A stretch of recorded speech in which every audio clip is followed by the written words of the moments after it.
Good evening, everyone, and thank you for joining us for another Northshire Presents. It's so nice to have you all here with us tonight.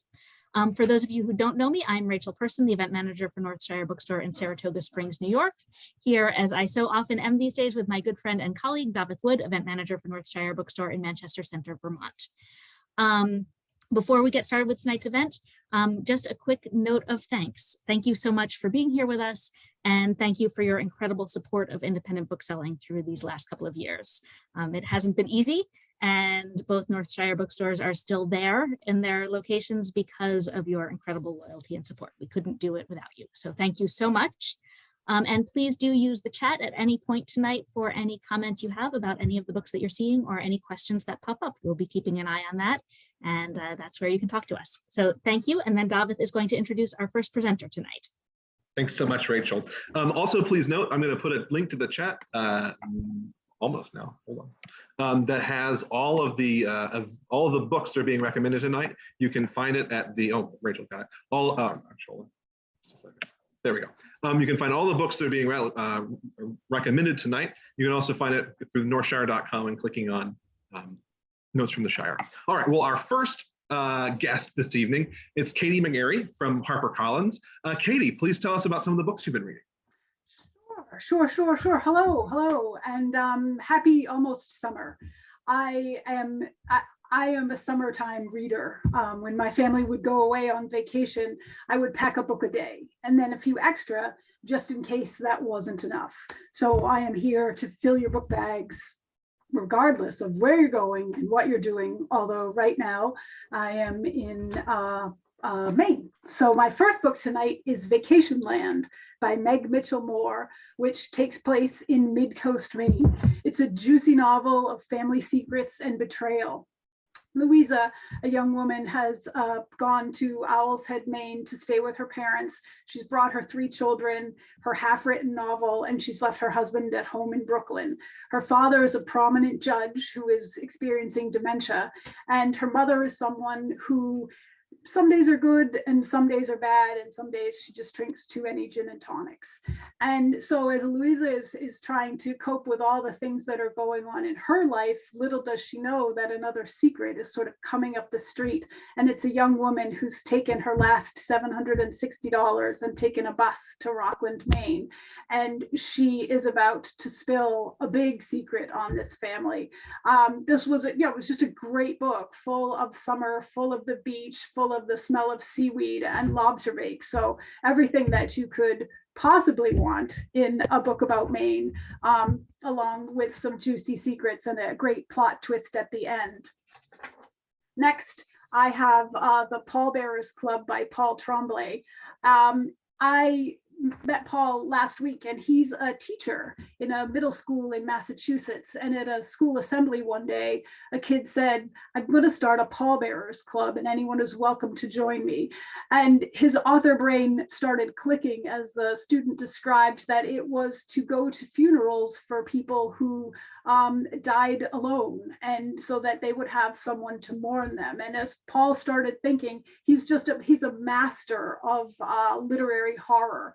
And he, imagined himself as a lonely boy starting this club to mourn the lonely. And then as he kept writing, another character came in, and it was a young woman with a camera, and she started taking pictures.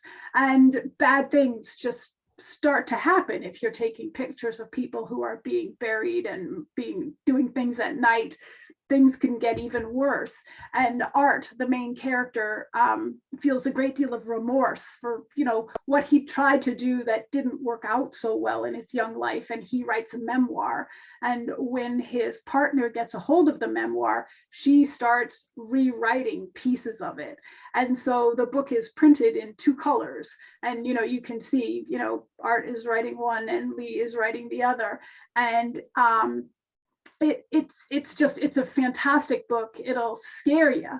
You might want to sleep with a nightlight on, but it also, really goes into the legends and lore of vampires in New England. So it's really, really great. It's again, I'll hold it up again.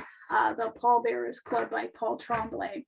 Next, you have the book that was the first book I pulled off the pile when I started to work for HarperCollins, and it's More Than You'll Ever Know by Katie Gutierrez. People live double lives.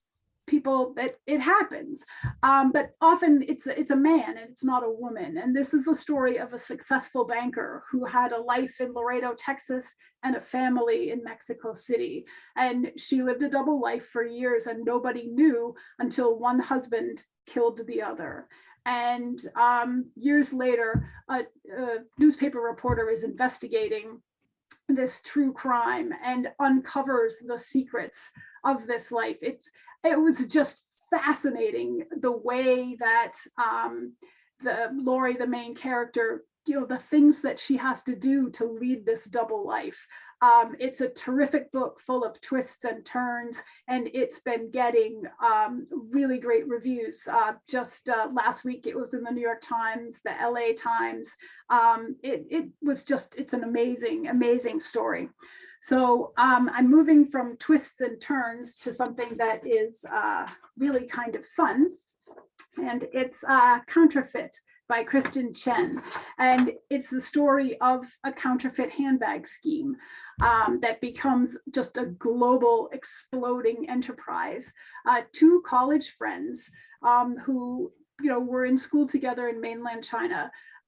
One is a very, very good girl, and one is a not so good girl, and they join forces to make a little extra money. And the very good girl has a nice, clean, shiny passport to America. The very bad girl does not. So the good girl starts taking the bags to America, and you can guess they get into trouble. But how they get out of it is just perfect, funny, and it's a terrific feminist caper story. I really, really, really enjoyed it. And just so you know, I read the book before Reese did, but she picked it for her book club.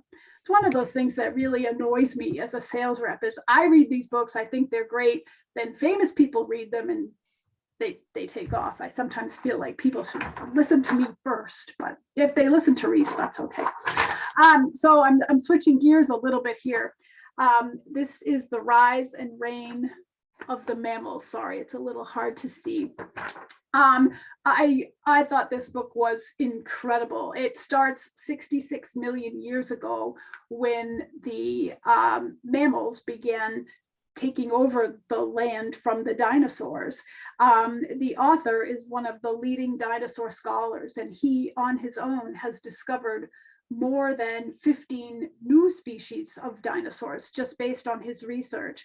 But this talks about how the mammals took over from the dinosaurs. But currently, we're experiencing a mass extinction, the likes of which even the dinosaurs never saw. Over the last pretty much 150 years or so, the number of mammals on this earth has been reduced by 80%. That just boggled my mind. And as I read more and really read into this book, I couldn't believe the effects. And I know you can all imagine it, that climate change, the number of the population increase, and things that you wouldn't normally think of, that bugs are changing, and the food that mammals eat changes as the bugs changes as plants change. The ripple effect of the smallest little thing is causing extinction. So I thought that was a really, really interesting book. Sort of jumped from caper fiction to something very serious. So those were all hardcovers, but now I'm going to talk about some paperbacks because they're easy to stuff in your purse or your backpack no matter where you go. And my first is a collection of short stories called After Parties. This was an instant New York Times bestseller. And it's the story of the Cambodian American immigration experience. And some of the stories are really kind and tenderhearted. Some of them are super gritty, but they all sort of are bound together by family and the experience that people have when they're first generation immigrants. And they, these, I guess I'll call them kids or people, are carrying the weight of the Khmer Rouge genocide. And then they're also carrying the weight of the expectations of their family and the fact that they've been given a gift. What are they doing with it as they're trying to make new lives in America? It was a great collection, and it holds together really, really well. And sadly, the author passed away just before the book came out, which was one of the reasons that it certainly got a lot of notice, but it was also really critically acclaimed and well reviewed. And speaking of well reviewed, I have the love songs of W.E.B. Du Bois. I'm recently a new Harper employee. I started working at HarperCollins in January, but I've been a book rep for a long time. And one of the things that I know is that when you start a new job, you can't read the backlist. You can't go back. You can only move forward and read the new books and start to sell the new titles. This was a book that I felt that I had to go back to. I'd seen it in stores, I'd read about it, and I thought, I've just got to take a minute and read this. It's a thick book, so it did take me longer than a minute, but it was fantastic. And I think a reviewer in the Washington Post said, books like this only come along once in a decade. And I would absolutely agree. It's the story of Ailey Pearl Garfield, who's named after Alvin Ailey. Her grandmother Pearl, who was a tenant farmer and the children of freed slaves. And she is reckoning with the past that her family has lived. Her family is Indigenous, Black, and white. And those three strands, wind through this book and just wind through the themes of oppression and difficulty, and there's a lot of cruelty, but there's so much joy and so much good stuff. It really is one of the best books I've read in a long time, and I'm a professional reader, so I think you can trust me when I say that. And then I'm switching again to a book that's near and dear to my heart. It's the Appalachian Trail. And this is a terrific history of the dreamers and the builders who built this 2,000-mile trail from Georgia to Maine. And, some of the famous people who have, taken the trip. You start in March or April in Georgia when it's nice and warm, and you finish, up here in the summer in Maine. But it talks about Granny Gatewood, who, did the trail in sneakers and a little cotton duffel bag over her shoulder. And then, you have the famous Bill Bryson, A Walk in the Woods. And, it's everyone in between, but it's the history of the trail. It was really so interesting. And I can see a note from Rachel there. Phil Danieri, the author, is just fascinating and just such a nice guy. It was really great to hear him talk. And it's a great book for anybody who has done the trail, is thinking about doing the trail, any naturalists. There's all kinds of great information there. So I really like that book a lot. So then I'm switching gears again to kids. This was one of my favorite middle grade graphic novels of the summer. It's called Swim Team, and it's about a little girl named Bree that I think we all know. She's a little nerdy, she's a little scared, and she doesn't know how to swim. And it's the only after school activity that her school offers. So, she's kind of gonna learn. She's moved to a new place and she needs to make friends.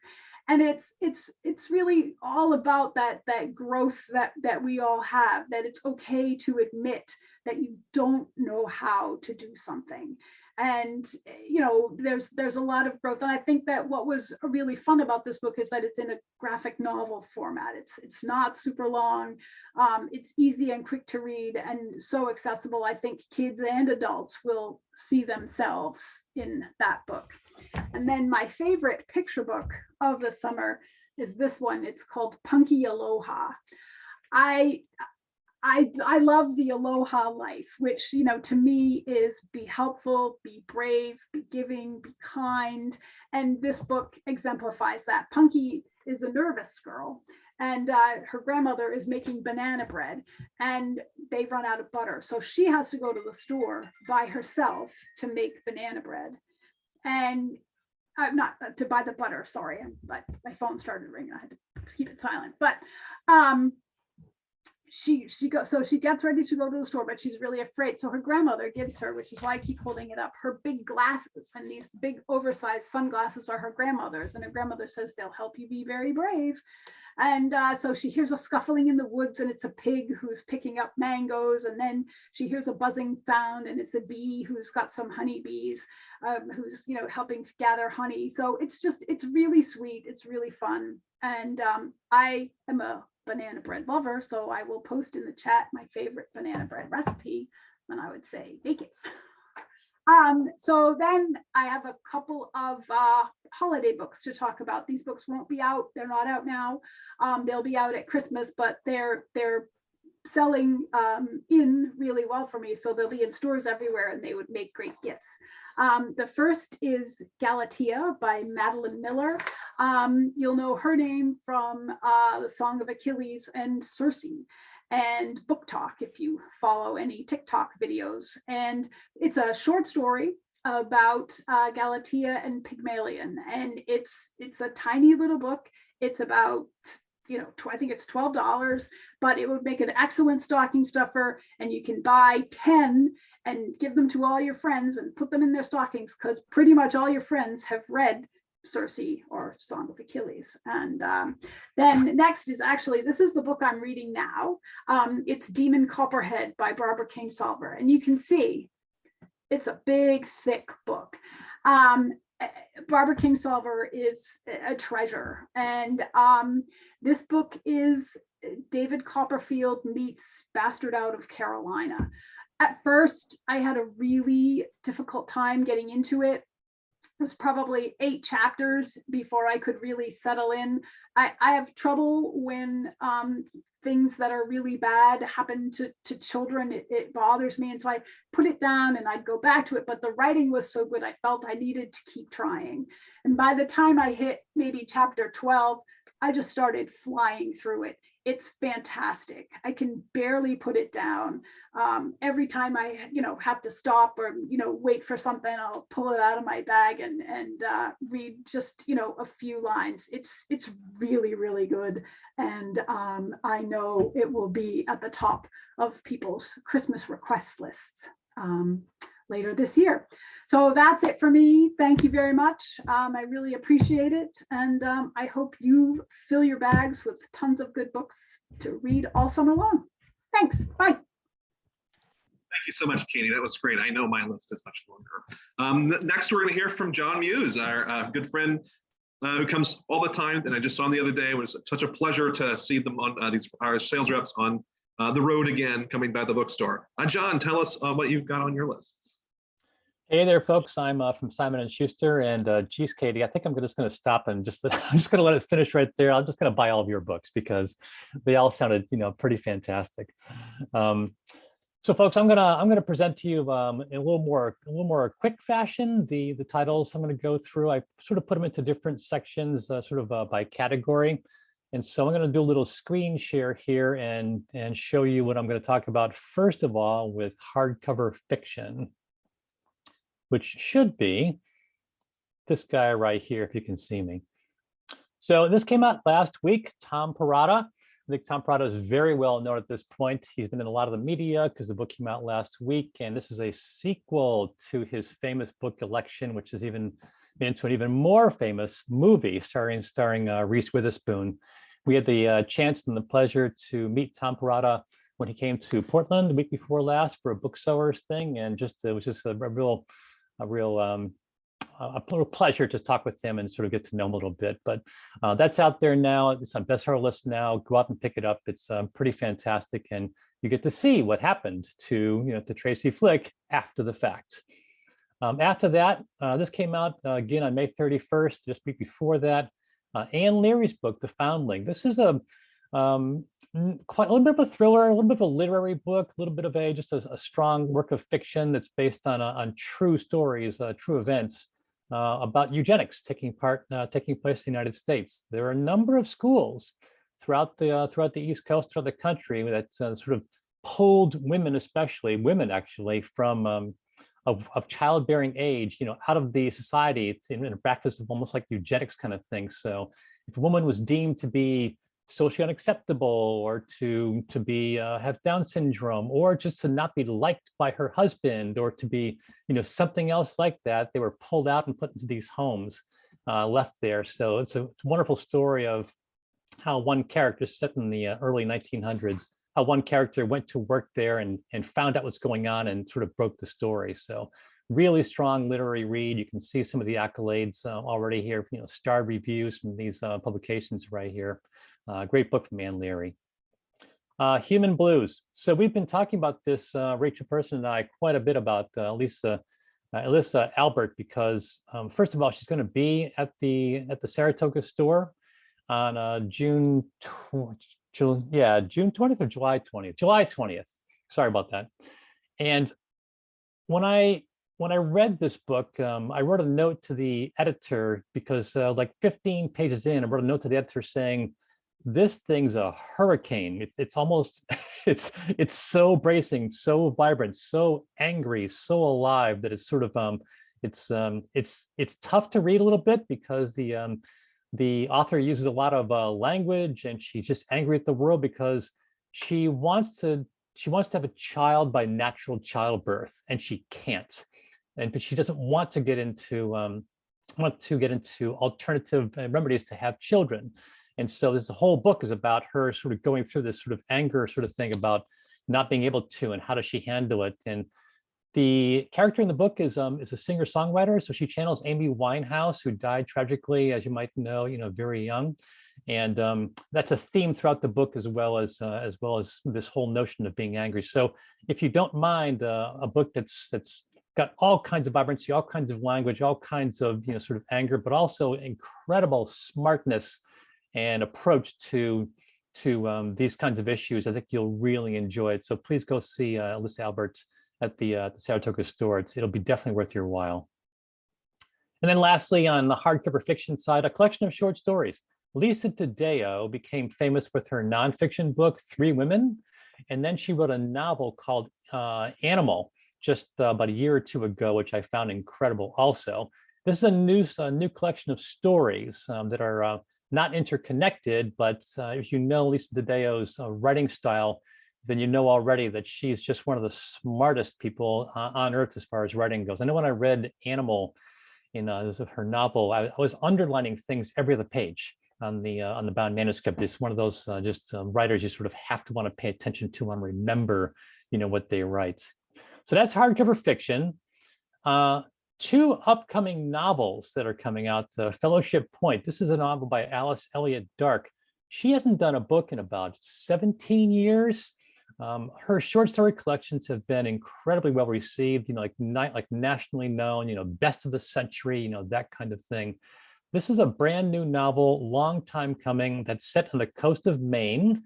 And Fellowship Point is literally a piece of land sticking out from the point, owned by a group of people who are sort of keeping it in trust. And the main character here is approaching 80 years old. She's a known writer, a famous writer, but she wants to preserve the land in perpetuity. So she's trying to give the land to a land trust, but she's running into opposition from those who are part of the trust, who own this thing with her. So it's a wonderful story of trying to maintain, the way things have been, trying to keep friendships, trying to keep family together. And I think you'll find that this is going to be reviewed, I think, as a classic novel in the very best, old-timey sense of the word. It's almost 600 pages. Dark is, again, a renowned writer. This is a book you're going to want to read. It's a great book in all the best old-fashioned, sense. And then secondly, coming in July, The It Girl. And I think all of you know by now Ruth Ware, coming on July 12th. And the plot is one of those things. I didn't actually get into the storyline itself. I just want to make sure that this book is coming out in about a month. And she's one of those writers who many of you have probably already read many times over, as a matter of fact. So she's always does a great job with her thrillers. And there's one more coming a month from now. On the paperback fiction side, I just mentioned Animal a few minutes ago. So the paperback of that came out 2 weeks ago. Again, go pick it up. It's tremendous. This is a paperback original and it's a debut. It comes out in 2 weeks, so actually about 10 days. And this is a book that was going to be a hardcover in the first place. And I was glad the publisher decided to make it into a trade paperback instead, because it's just easier to read that way. I think we all know that. It's going to have those fancy French flaps and everything else. But as a debut, it's from a writer who actually shares a lot of sensibilities of Lisa DiDeo and Felisa Albert, as a matter of fact. I think she's got that kind of smartness, that kind of approach to the written word. The main character here is fighting cancer, and one of the main characters, it's like her perspective as well as cancer as a perspective. So you have these dueling sort of dialogues, these dueling perspectives on what our main character is going through. I think it's going to get a lot of attention when the time comes. I hope you get a chance to pick it up and at least look at it and read it. But it's one of those novels that came out of the blue as a debut that I found just tremendously interesting. I'll come out in paperback. Actually came out last week, a book that was a big bestseller in hardcover, The Other Black Girl. So that's out there now. You see, again, all these accolades right here. And a book, again, that you sold at the North Shire bookstore, sold a lot of copies of, Damnation Spring. Had a different book jacket for the hardcover. We're changing it up for the paperback, but I think it's one, again, that's very meaty. It's environmental issues. It's set in the Pacific Northwest, but it doesn't diminish the novel at all. It's got all kinds of perspective that we all kind of like in our works of fiction. Let's get rid of this thing right here and clean up my page here. Coming as thrillers in paperback, Falling. This came out in hardcover. This is that if you read this in the hardcover, it's that book about the what would happen if your pilot had a gun to his head and said, "Crash this plane, or else your family dies." And it's one of those books that hit the hardcover list last year as a debut novel and made incredible headway, made bestseller lists, was an independent favorite. And it's one of those, holy mackerel, I don't want to get in that situation, but how do they get out of it kind of thing. Really tremendous thriller. And the other thriller in paperback, of course, is one you are aware of, is the hardcover last year from Hillary Clinton and Louise Penny, coming in paperback in a couple of weeks. So keep your eyes out for that one. After that, I'm going to talk about hardcover nonfiction. African Founders came out 2 weeks ago. This is a Pulitzer Prize winning historian. It's already been on the shelves. I know the North Shire bookstore is already selling some copies of this in the first place, but for those who have an interest in this category of book, I think you can sort of see what the book is all about. It is how enslaved peoples have affected American culture much more than we think that they have. Secondly, in hardcover, Katie Tur.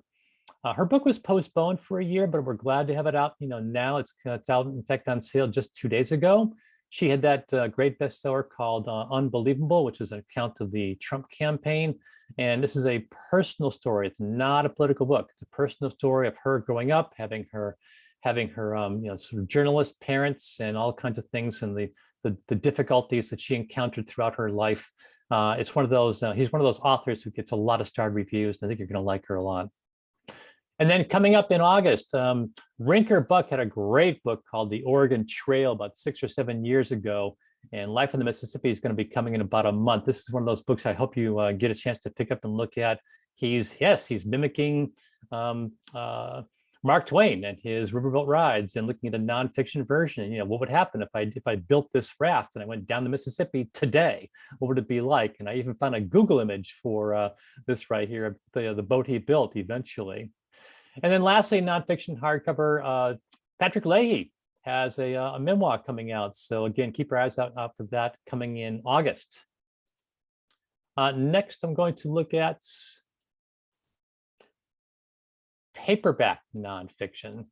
Hardcover last year, Susan Orlean's book is coming out on animals. It's an essay collection. Again, a lot of accolades and a fantastic writer. This was in hardcover last year. This is an account of two different major railroad companies who were duking it out to have the rights to have the primary sort of railroad going across the country, and the battles they had and the tactics they employed to make themselves the more successful. So for those who like their big fat history, that was a great book. Cuba is coming in paperback. It came out it'll come out in about 10 days. This was a Pulitzer Prize winner.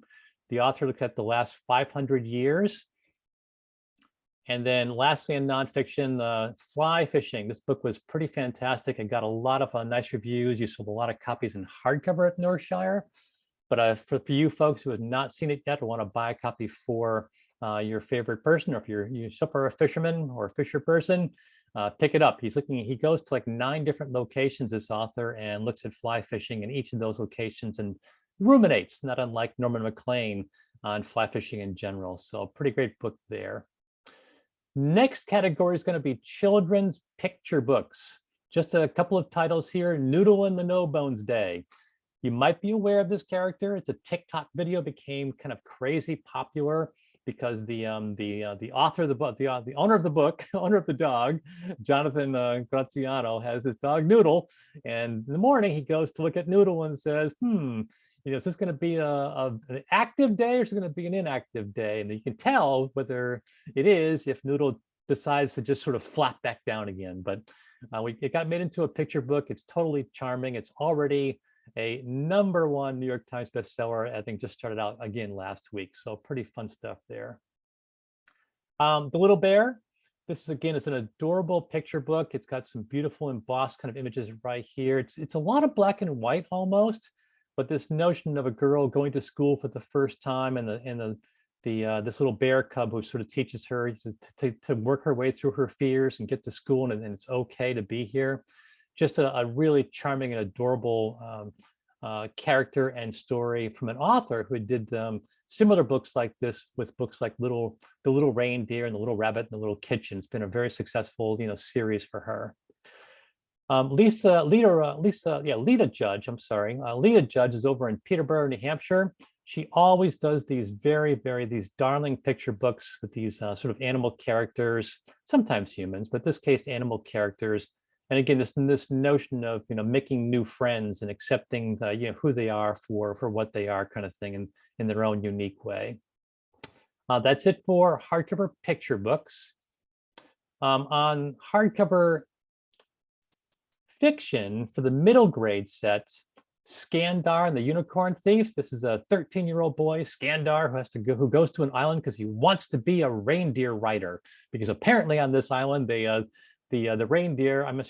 unicorns, my apologies, the unicorns are not your cute, cuddly unicorns.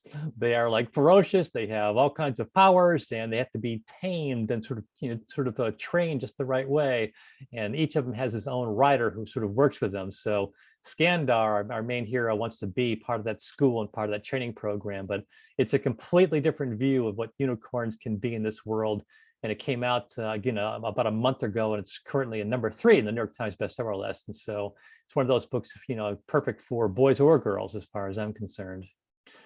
Secondly, we have Charlie and the Curse of Cleopatra. This is our favorite author, Stuart Gibbs. He's been doing a great job at this series, as well as his other series. Oh my gosh, I'm going to draw a blank here.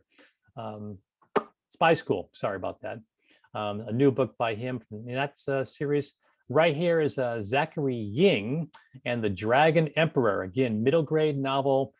This is a case where a boy who's big into to games and virtual reality kind of things finds that he's the most recent sort of progenitor of the very first emperor of China, and he's sort of drawn back into the history books and has to sort of save the world by using his virtual powers.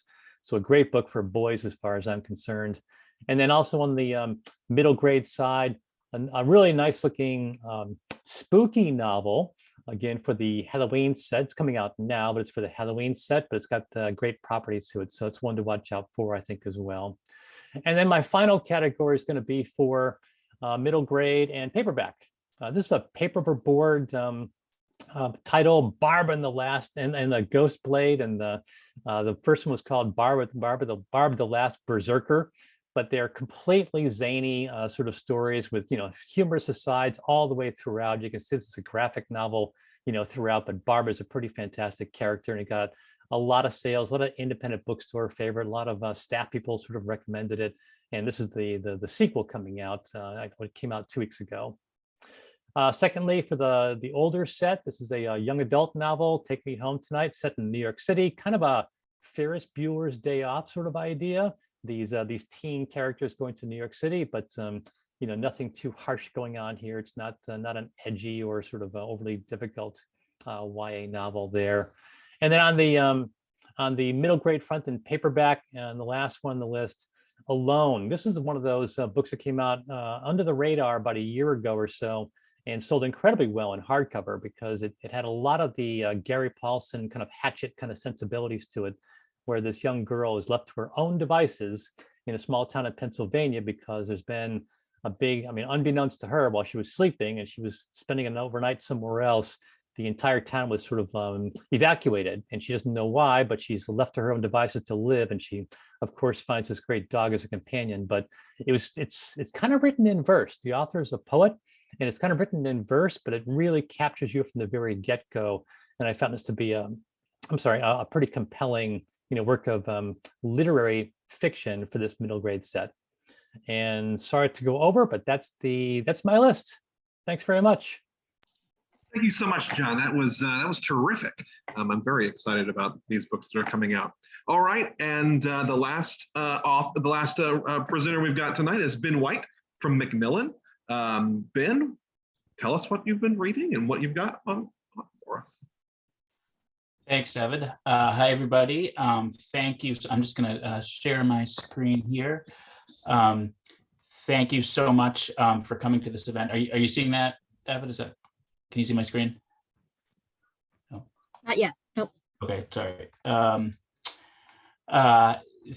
Thank you for coming to this event, and sorry.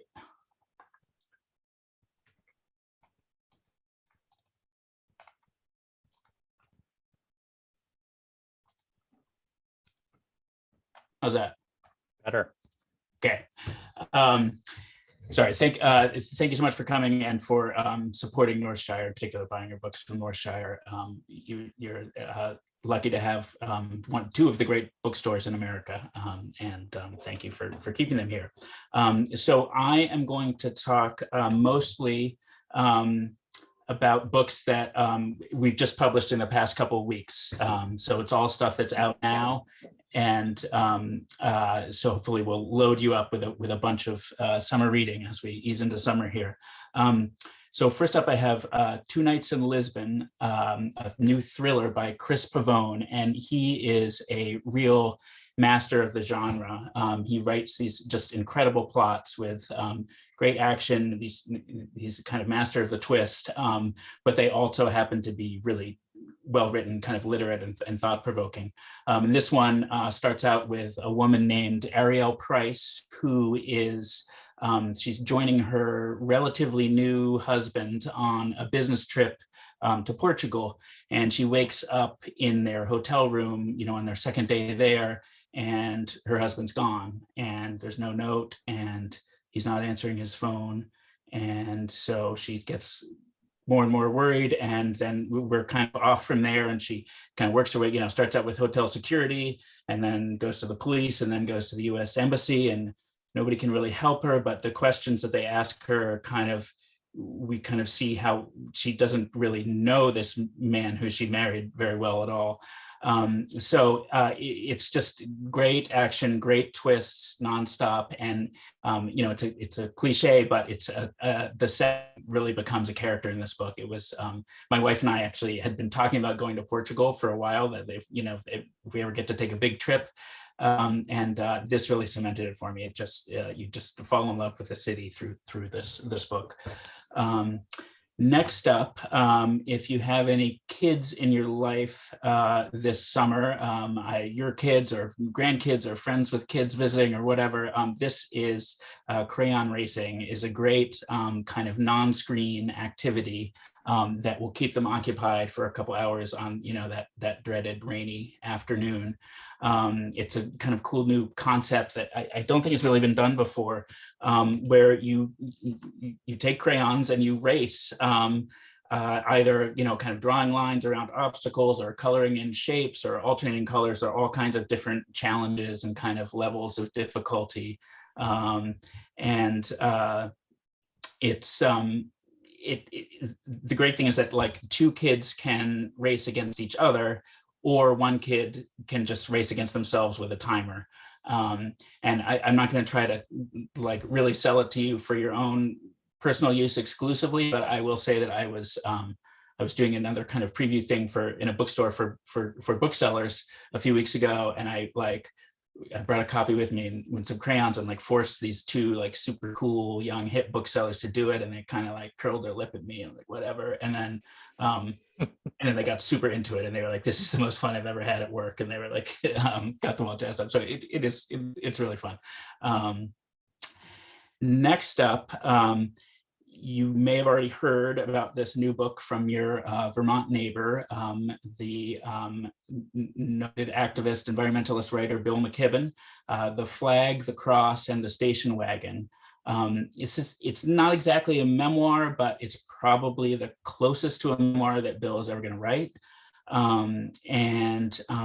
He's basically looking back at his boyhood in suburban Lexington, Massachusetts, outside of Boston, and at these kind of three pillars that formed him and kind of formed his generation: the flag, patriotism, religion, the cross, and the station wagon, which is kind of car culture and suburbia.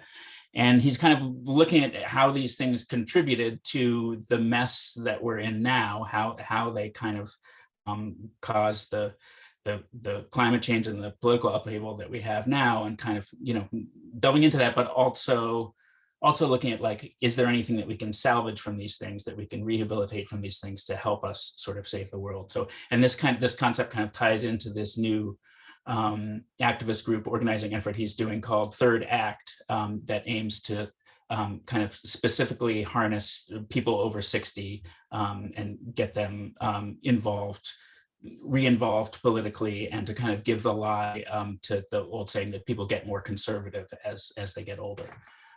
So that's an important book from an important Vermonter. Next up is Secret City. This is just out a couple of weeks ago, and it's getting absolutely incredible reviews. It is a big narrative history of gay people in Washington, or specifically in the federal government, rather. And it goes from the FDR administration through the Clinton administration. There are just so many incredible hidden stories here that have never been told before. Obviously, almost all of these people were closeted, and a lot of their lives were ruined. And it was, there's not only intense homophobia and kind of bigotry on moral grounds, but there were rules against gay people getting security clearances because it was thought that they were more vulnerable to blackmail than straight people. And that was actually, Clinton was the one who finally did away with that rule. But it's this big sweeping history.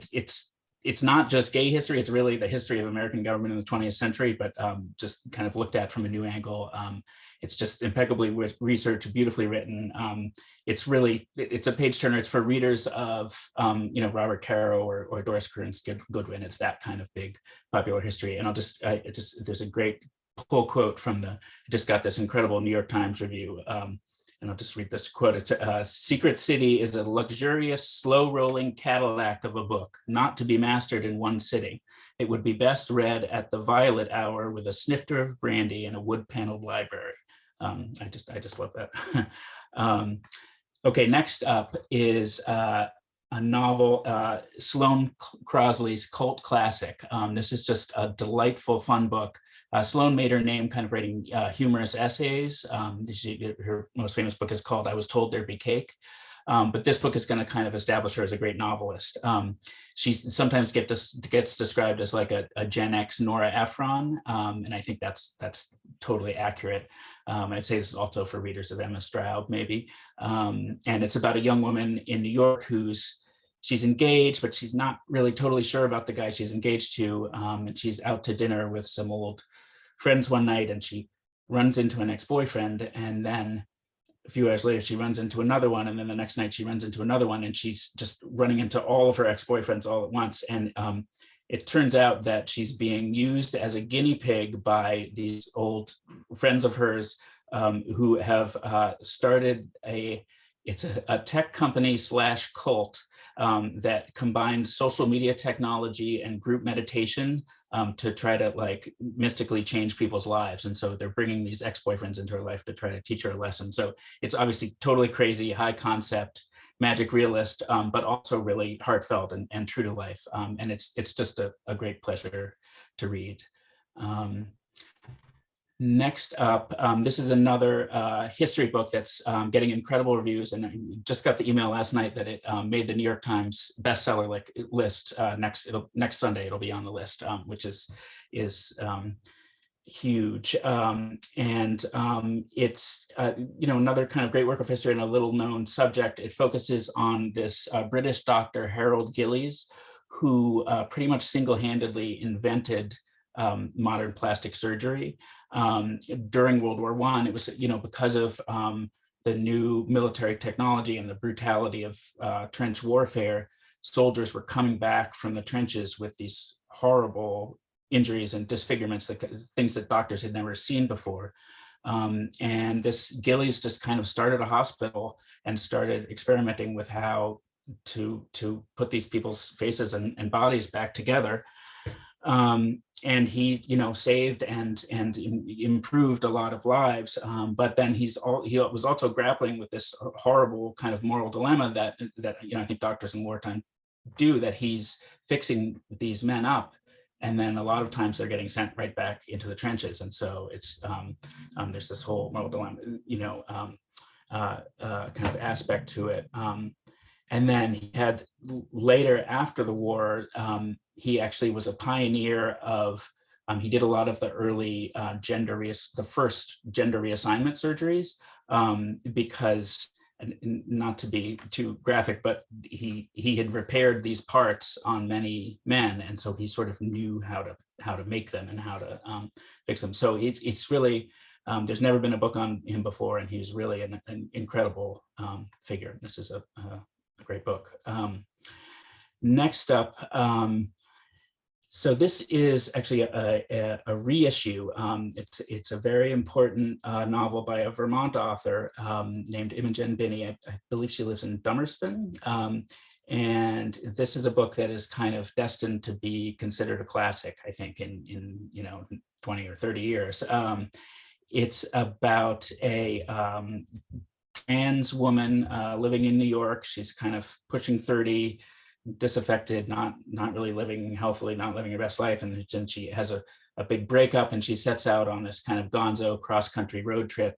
And then in Nevada, she meets this young person named James, who may or may not be trans, but is kind of lost, and reminds her of her younger self. And she kind of becomes a mentor to him and saves her own life that way.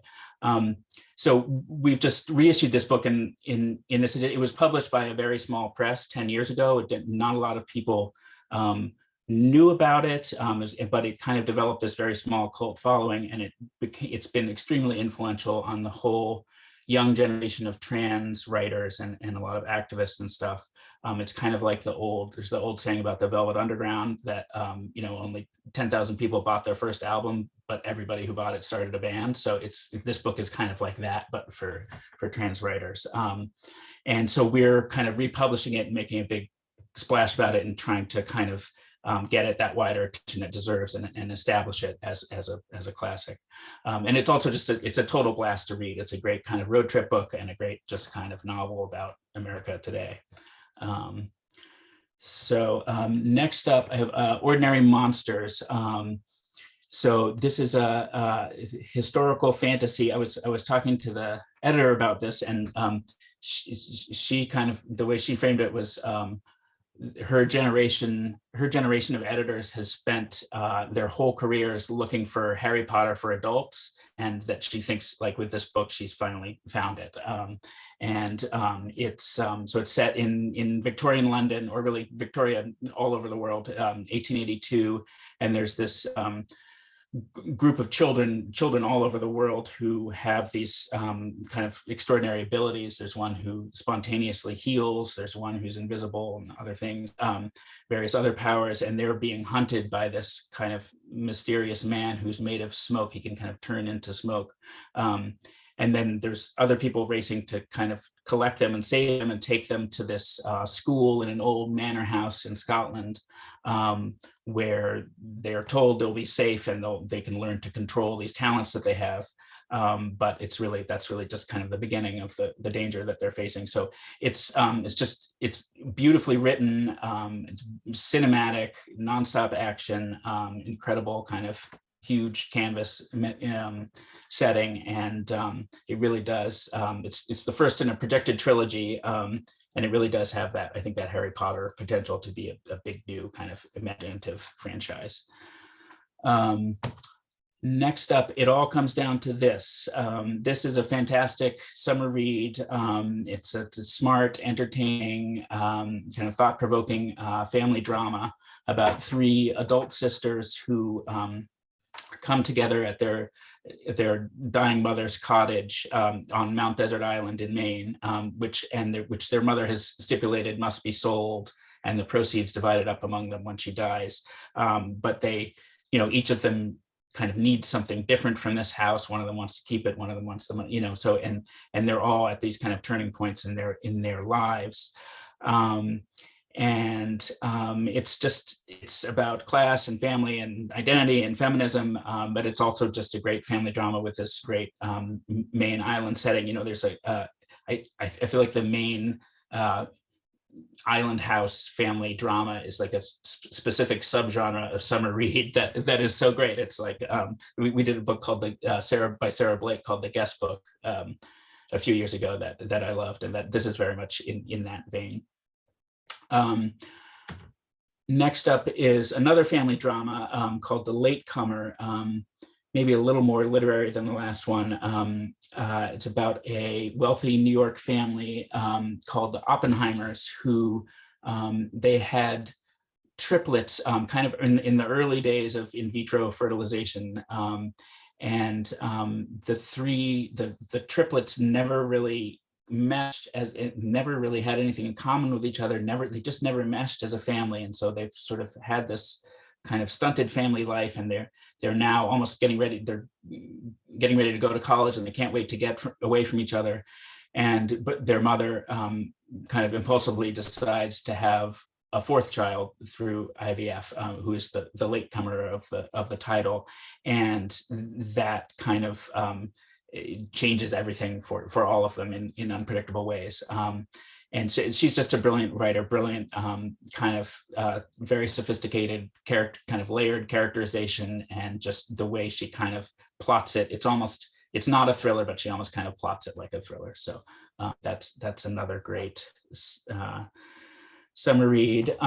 Next up, I have another kids book. This is kids nonfiction, but for summer is when everybody starts thinking about sharks, and this is a beautifully produced nonfiction book that kind of goes through a day in the life of all different sharks, from tiny lemon sharks to the big great whites, and it's kind of written in the style of a nature documentary. There's a narrative to follow, but it also has these little kind of bite-sized facts and stuff.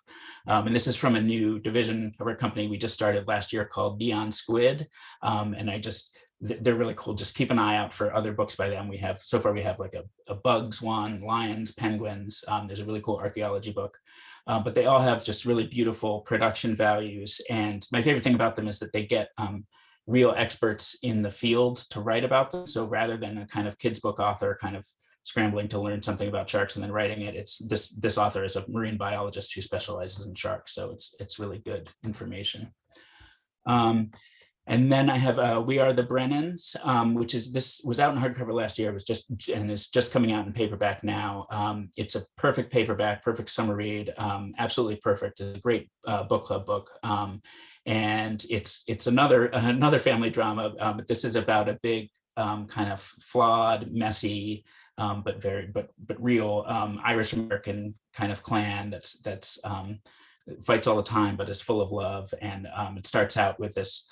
I think it's the youngest daughter of the family, Sunday Brennan, she wakes up in a hospital in LA after she's been in a drunk driving accident that she caused, and she realizes she had abandoned her family and gone to LA, and she realizes she has to go home to New York and kind of rejoin her family, and it's about that whole process. So it's for fans of this big kind of multi-generational family books like Ask Again, Yes, or The Last Romantics, all about guilt and redemption and love. And again, just a perfect book club book or summer read. And then finally, I just wanted to quickly mention, we're doing an edition of the January 6th report, which you can pre-order now from Northshire. It's being produced in association with the New Yorker magazine, and it's going to have an introduction and kind of context written by David Remnick, who's the New Yorker's editor. And the majority of it is going to be the full text of the report.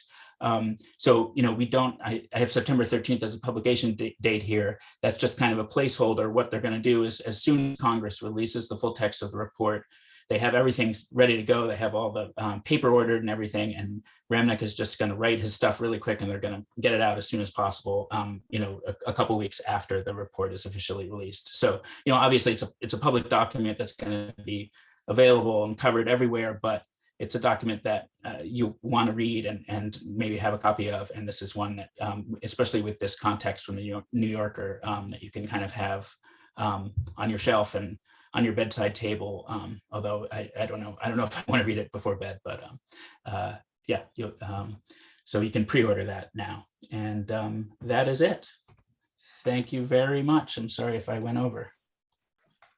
Thank you, Ben. Thank you. No one ran over. This is perfect timing. Thank you all so much. What a fascinating evening. And just as a reminder, you can find all of tonight's books that were recommended at this link or through northshire.com. And if you go to our blog, Notes from the Shire. John, Katie, Ben, thank you all so much. This has been a really fun evening.